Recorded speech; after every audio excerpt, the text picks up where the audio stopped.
did. And, when he said I was somebody out in the bushes, I thought, it's got to be me. But and I have been disrespected a time or two in my life, but it doesn't matter. I moved here to Las Vegas here about a year ago to open up a barbecue restaurant. And in the restaurant, I've been Uncle Budsy, the barbecue cook, because I learned how to cook barbecue from a Jamaican fellow back in Texas. But I've been Dr. Budsy. I don't want to be Uncle Budsy anymore, except because what I realized, particularly around these young millennial white women, between the ages of 22 and 37, which I actually prefer that, because I'm back on the dating circuit now. And I've noticed since I've been back on the dating circuit, and I didn't mention that he did say that I was Dr. Budsy, and I actually am a doctor. I was a dental surgeon for years. I was actually a dentist. I wasn't a medical doctor. I was a dentist. And it's a good thing I wasn't a medical doctor, because I know if I'd been a medical doctor, I probably would have been a gynecologist. And I know I'd gone to prison for that. But really, and I've been, like I said, I'm back on the dating circuit here since I've been back here in Vegas. And I used to say that there was one type of woman I was running into, but this Cam Harris, he went out on Twitter and it blew up. And this was the joke about all women are bi. They're either bisexual or bipolar. And I can't say that joke anymore, because actually I've noticed that there's 6 different types of women I'm running into since I've been back on the dating circuit. But the first type of woman I'm running into, these are women that want to charge you for a date. And there's a lot of them here in Vegas. And it doesn't matter if it's for 10 minutes or 10 years, you're going to pay somehow. Because since I got back on dating, I went on some of these dating apps, and particularly the one, this Tinder thing. And I think I messed up, because they put down on my profile picture, it said, old, short, bald-headed white guy. And what is it about us old, short, bald-headed white guys that women can't seem to get enough of? Oh yeah, it's our money. and I wish I had some, because I was telling you, I've been a barbecue cook here. I opened up a restaurant, but I'm having to remodel it and move next door. So I'm not cooking barbecue right now. As a matter of fact, I've decided I am going to be Walter White and open up a meth lab. and so, but that, I got a bunch of blue stuff in the back of my truck, but no, and the problem is I sold the truck here recently. But I was telling you, I went on this Tinder, and so I'm getting a lot of these friend requests from there, and these women, they want to hook up. And I heard about this hookup stuff, because that means you're going to have sex on the first date, and so, which is fine by me. But anyway, they say they want to hook up, and I said, well, great. And they tell me where they're going to be, and they say what it ends up turning out, they want to hook up for $250, and that's not good by me. But what I'm seeing is I went on Facebook also, and I get a lot of friend requests on Facebook from women. They want to be friends. I said, well, great. Where are you located? They said Albany or Miami, some even over in Singapore. And I said, well, why are you on here on Facebook? And they said, well, I'm looking for a serious relationship with a man. And I said, well, wait a minute. There are no serious relationships from 1,500 miles away. I mean, bitch, how long do you think my dick is?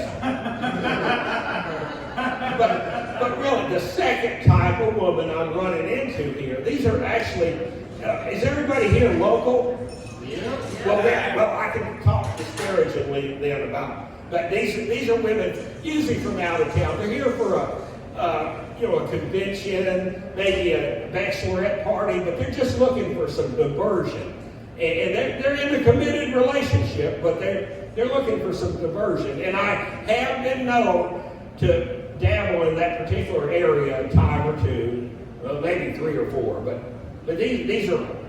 But the third types of women I'm running into, these are women that I'm going on a lot of first dates, and things are going great on the dates. I mean, the conversation, we're having some great food. I did tell you I was a barbecue cook, didn't I?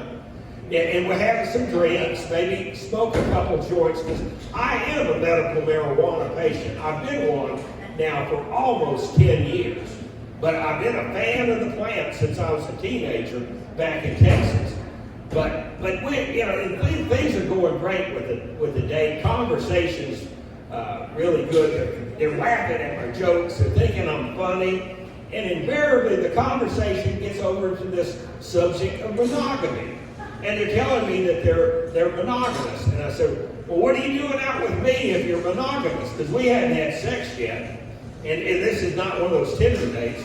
But what ends up, they say, well, I hadn't had sex now for 3, 4, 5 years. I said, wait a minute. You're telling me you're monogamous, but you're not having sex.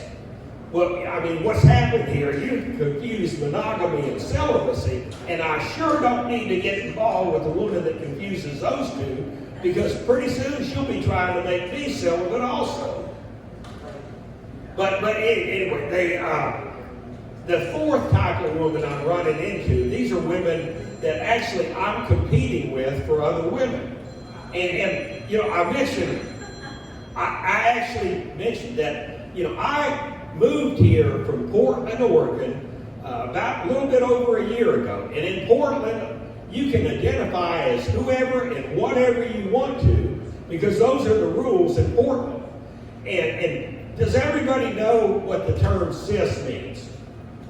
Now, everybody knows? Well, sometimes, I told you I was doctor. I'm Dr. Budsy. I make medicated barbecue sauce and condiments. And also a line of medicated condoms. But because I'm actually back on the dating circuit now. But anyway, what I was saying is I'm Dr. Budsy, and actually what I identify as, I'm and I was telling you about the cis thing. Cis is one of these millennial terms. It's actually Latin for stays the same. It means you were born one way, you're still that way, and you want to stay that way. It's like a man was born with a penis, he still has his penis, he wants to keep his penis. And a woman, she was born with a vagina, still has her vagina, and she wants to keep it. And it's not the trans stuff. I mean, the trans stuff is usually they want to flip over to the other side, and usually by either surgery or hormones. And so what I identify as, I'm a cis male heterosexual lesbian, and that angers a lot of the lesbians, particularly in the lesbian bars, because see, what I told you I was Dr. Budsy. Well, what I am, I'm a self-appointed, board-certified, cis male heterosexual lesbian medical marijuana gynecologist. And I do these therapy sessions in the lesbian bars. But you think this comedy stuff is tough? You should try to go into a lesbian bar and convince the female girlfriend of a female truck driver that you're Jada Pinkett Smith, and you're just here for a few days looking for some action. And they say, you're not Jada Pinkett Smith, you're a white man with a beard. And I said, well, I will say that I was taught how to cook barbecue by a Jamaican fellow, and I tell people I'm a white Jamaican. But I will agree, I have a little bit of high hormonal imbalance here. But I'm not on the Leah Thomas swim team. about that trans stuff. So, and if you have to explain your jokes, they're not funny. But I have a little bit of high hormonal imbalance, and it causes a little bit of excess facial hair here. But you should see what this has done to my clitoris. And I've got two other women I'm running into, but I'm running out of time. I'm Budsy. Y'all have a good evening.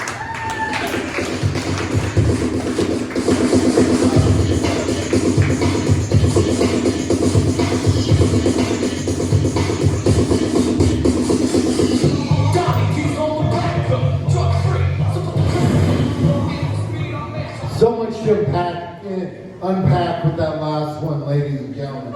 I want to start with Dr. Budsy. Give my huge round of applause. I actually, Kevin and Winnie's girlfriend gave me a tip over there.